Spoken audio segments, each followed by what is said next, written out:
right, Jordan. Thundersnow is a rare phenomenon, not just here in Texas, but across the world. It typically occurs across the central portion of the Rocky Mountains and Great Lakes, but even those locations don't see thundersnow more than maybe once a year.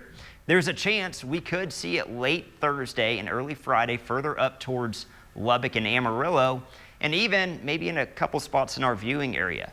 Now, thundersnow is typically characterized by several inches of snow falling in a short period of time, along with strange claps of thunder following lightning that may seem out of place.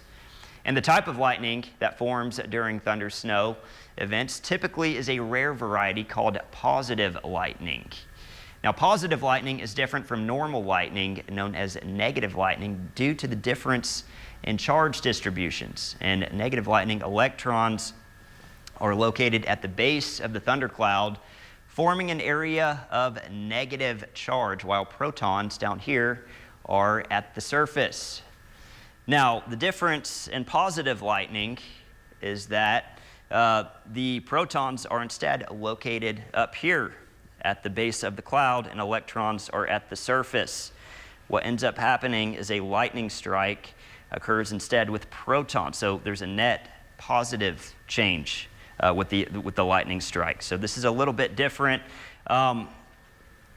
Anytime we get a positive lightning strike, it typically ends up being more powerful. In fact, the current in a positive strike can be as much as 4 times that of a negative strike. And these are a lot more rare, but they typically are also a lot more destructive, unfortunately, and they occur often in periods where we see thunder snow.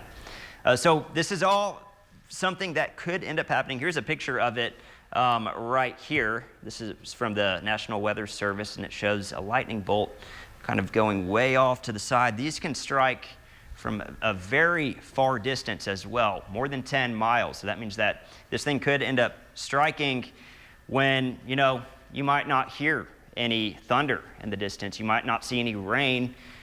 So, it could strike whenever you're not as cautious for lightning or thunder, or taking the precautions. So if you end up in a situation where there's a thundersnow, just know that there's a lot less lightning, but the lightning that does occur is much more dangerous. So it's still good to be cautious. And speaking of lightning safety, here's some data on lightning fatalities. Fishing was actually the #1 most common activity to be engaged in before a fatal lightning strike. About 38 fatalities occurred between the years of 2006 and 2018. It's pretty significant. The overall odds of dying from lightning are about 1 in 15,000, but still, there's certain activities that lead to a lot of strikes. Being on the beach, camping, farming, ranching, all of those have pretty high numbers. Also, men are about 4 times as likely to get struck by lightning as women, and Florida leads the nation in the number of lightning deaths.